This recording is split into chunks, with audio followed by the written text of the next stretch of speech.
ආයිබෝන් හැමෝටම KITSOL එකට සාදරයෙන් පිළිගන්නවා නැවතත්. දවස් මම හිතන්නේ 3කින් විතර පස්සේ මම ලයිව් එකක් ආවේ. මොකද මේ මට පොඩ්ඩක් අසනීප වෙලා හිටියා. ඉතින් ඒකත් එක්ක මේ අද ලයිව් එකක් ආවේ. ඇත්තටම වැඩක් කරන්න පටන් ගත්ත ගමන් ඔය මේ ආවේ. කතා කරන්න පොඩ්ඩක් අපහසුයි. සෙමාමාරෝ කැදලා තියෙන්නේ. ඉතින් මේ ඒකෙදි ඔයාලට අයිටම් එක වෙන්නන්න මම තාම මේක රිපෙයාර් ස්ටාර්ට් කරේ නැහැ. ස්ටාර්ට් කරන්න කලින්ම ඔයාලට ලයිව් එකක් ආවා. ඉතින් මම ඔයාලට අයිටම් එක පෙන්නන්නම් මොකද්ද කියලා. ඉතින් මේ තියෙන්නේ ඔයාලට පේනවා ඉතින් ඩෙස්ක්ටොප් බෝඩ් එකක් තියෙනවා මගේ ටේබල් එකේ. ඉතින් මේක මේ අලුත් මදර්බෝඩ් එකක්. මම හිතන්නේ මේක කම්පැනි වොරන්ටි රිජෙක්ට් වෙච්ච එකක් වගේ. මොකද මේවා තාම වොරන්ටි අන්ඩර් වොරන්ටි තියෙන මදර්බෝඩ්ස්. ඉතින් මම පෙන්නන්න. මේක 13 generation support කරන Gigabyte Aorus Z790 Elite AX කියන එක. Gigabyte මේක ප්‍රීමියම් මදර්බෝඩ් එකක්. ඉතින් මේකේ ඇත්තටම මේ ලොකු ප්‍රශ්නයක් කරගෙන තියෙනවා. ඉතින් ඒකත් එක්ක මම ඔයාලට පෙන්නන්නම්. ඒක මෙතන ලොකු ෆිසිකල් ඩැමේජ් එකක් තියෙනවා ඔයාලට පේනවා ඇති. මේ මං හිතන්නේ මේ වෝටර් කූලර් එක දාන්න ගිහිල්ලා ඩැමේජ් කරගෙන වගේ මෙතන ඔයාලට පේනවා ඇති. පොයින්ට් කරලාම පෙන්නන්නම්කෝ.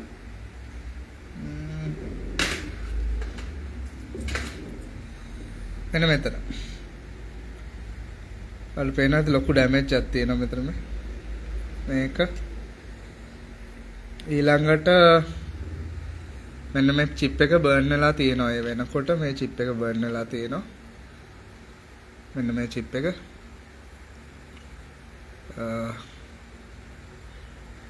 මෙතන තියෙන DR මොස් එක ගිහිල්ලා තියෙනවා. ඊට අමතරව මේ කූලරේ දාන්න ගිහිල්ලා වෙන්න ඕනේ. මෙන්න මේ කැපැසිටර් එක කඩාගෙන තියෙනවා. ඔය ඒක කැඩිලා තියෙනවා. ඉතින් මේක ඇත්තටම මේ පේන විදිහට නම් මේ නොසැලකිල්ලෙන් වෙච්ච දෙයක් වගේ. ඒ කියන්නේ නියන හරි හයි කරනකොට එක්ක නියන වද්දගෙන හරි මොකක් හරි කරලා ඩැමේජ් කරගෙන තියෙනවා. ඉතින් අපරාධ මේ අලුත් මදර්බෝඩ් එකක්. ඉතින් මේ නොසැලකිලිමත් කමින් වද්දලා ඩැමේජ් කරගෙන මට පේන්නේ පවර් දීලා වගේ. ඩැමේජ් වුණාට පස්සෙත් පවර් දීලා බලලා තමයි මෙහෙම වෙලා තියෙන්නේ. ඉතින් ඒකත් එක්ක මෙතන බර්න් එකකුත් වෙලා. ඉතින් බෝඩ් එක 12 වෝල්ට් ලයින් එක අනිවාර්යෙන් ෂෝට් එකක් තියෙන්න ඕනේ. ඉතින් ඒකෙදි අපි බලමු මේක මොකක් හරි කරලා ගේමක් ගහලා කොහොම හරි කස්ටමර්ට ගොඩ දාලා දෙන්න. කොහොම හරි කමක් නැහැ. මේක දුවා ගන්න පුළුවන් තත්ත්වයට අපි හදලා දෙන්න බලමු. හොඳ තත්ත්වෙන් නැවත ගොඩ දාලා දෙන්න.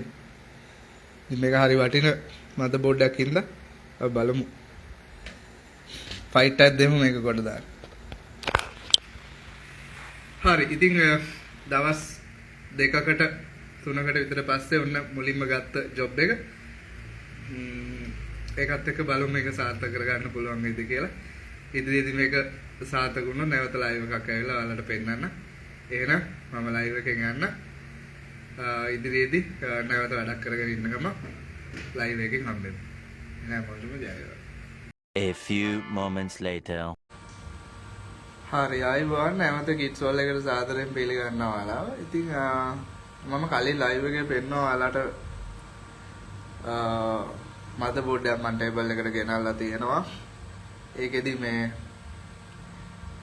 මදර්බෝඩ් එක Z790 Aorus Elite AX latest 13 generation motherboard එකක්.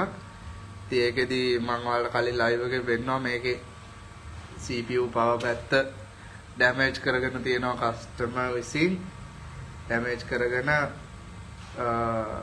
layer damage එකක් තිබුණා. ඊට අමතරව capacitor එකක් කැඩලා තිබුණා. තව මේකේ driver MOS එකක් damage වෙලා තිබුණා. ඉතින් ඒකත් එක්ක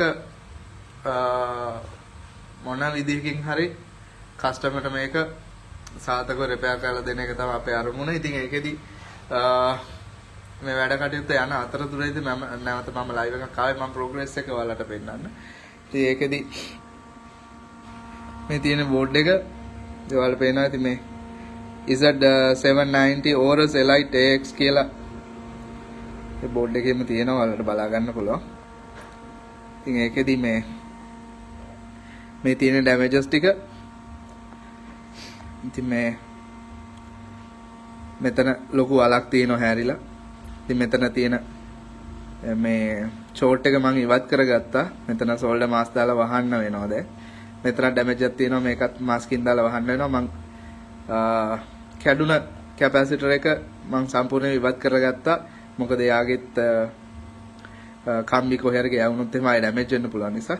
දැන් ඔයාලට පේනවා ඉතින් මම මේ බර්න් වෙච්ච ඩ්‍රයිවර් මොස් එක මේ ඉවත් කරගෙන තියෙන දැන්. මොකද මේකේ ෂෝට් එකක් තිබුණා. ඉතින් ෂෝට් එක නිසා මම මේක ඉවත් කරගෙන තියෙනවා. ඉතින් මම මේකට ඩ්‍රයිවර් මොස් එකක් ඇත්තටම දානවා. දාන්න ඉස්සෙල්ලාම මේ පොඩි ගැටලුවක් තියෙනවා. මෙන්න මේක බර්න් වෙලා තියෙන නිසා මෙන්න මේ කන්ටැක්ට් ටිකක් බුරුල් වෙලා තියෙනවා. ඉතින් ඒකෙදි මේවා එහෙම යනවා මේ ටච් කරනකොට. ඉතින් ඒකෙදි මේක සෝඩා මාස්කින් දාලා මේක හයි කරගෙන බලන්න ඕනේ ඉස්සෙල්ලාම අපිට ඩ්‍රයිවර් මොස් එක මෙතෙන්ට තියන්න පුළුවන්ද කියලා. බැරි නම් ගැටලුවක් නැහැ. අපිට ට්‍රැවල් ඩ්‍රයිවර්ස් තියෙනවා ගොඩාක් මේකේ. ඩ්‍රයිවර්ස් විශාල ප්‍රමාණයක් තියෙනවා මෙතන. 1 2 මේ දෙක නම් මේ 1.8 වෝල්ට් හදන චොක්ස් දෙකක්. මේ සෙට් එකම තියෙන්නේ ප්‍රොසෙසර් 1 2 3 4 5 6 7 8 9යි 10යි 11යි 12යි 13යි 14යි 15යි මේ දෙක GT වලට තියෙන්නේ. ඒ කියන්නේ ඔන් බෝඩ් VG එකට. එතකොට මෙතන සෑහෙන ප්‍රමාණයක්. එතකොට කීයක්ද මෙතන? 1 2 3 4 5 6 7 8 9යි 10යි 11යි 12යි 13යි 14යි 15යි. එතකොට අපිට ඩ්‍රයිවර්ස් 15ක් තියෙනවා මේකේ. ඒක නිසා කිසි දෙයකට බය වෙන්න දෙයක් නැහැ. මේ කම්පැනියෙන් මේකට ඇත්ති තරම් පවර් වැඩිපුරත් එක්ක මේ ඩිසයින් කරලා එවලා තියෙන්නේ. ඒක නිසා එක ඩ්‍රයිවර් එකක් නැති වුණා කියලා ගැටලුවකුත් නැහැ. මේක ඔන් කරන්න පුළුවන් අපිට. ඉතින් ඒක නිසා බය වෙන්න හේතුවකුත් නැහැ ඉතින්. ඩ්‍රයිවර් එකක් නැති වුණා කියලා ගැටලුවක් නැහැ. අපිට ඒක බයිපාස් කරලා මේ බෝඩ් එක සාර්ථකව රන් කරගන්න පුළුවන්. මේ ඩ්‍රයිවර් එක නැතුව අපිට i9 ප්‍රොසෙසර් එකක් උනා රන් කරන්න පුළුවන්. ඉතින් ඕවර්ක්ලොක් කරන්න පුළුවන් මේ ඩ්‍රයිවර් එක නැතුව. ඉතින් ඒකින්ද ඒක ගැටලුවකුත් නැහැ. නමුත් මම උත්සාහ කරනවා මේකට ඩ්‍රයිවර් එකක් තියන්න. මේ පාත් ගැලවෙන්න ඔන්න මෙන්න තියෙන ඩ්‍රයිවර් එක බර්න් වෙලා නිසා. ඉතින් ඉදිරියේදී බලනවා මම කොහොමත් මේක මම දැන් ඔන් කරගන්නවා මේ තත්ත්වෙන් මම දැන් මේක ඔන් කරලා බලන්නයි ලෑස්ති වෙන්නේ. ලයිව් ඔන් කරමු එහෙනම් අපි. ඉතින් මම මේකේ ෂෝට් එක ඉවත් කරගෙන ඉවරයි දැන්.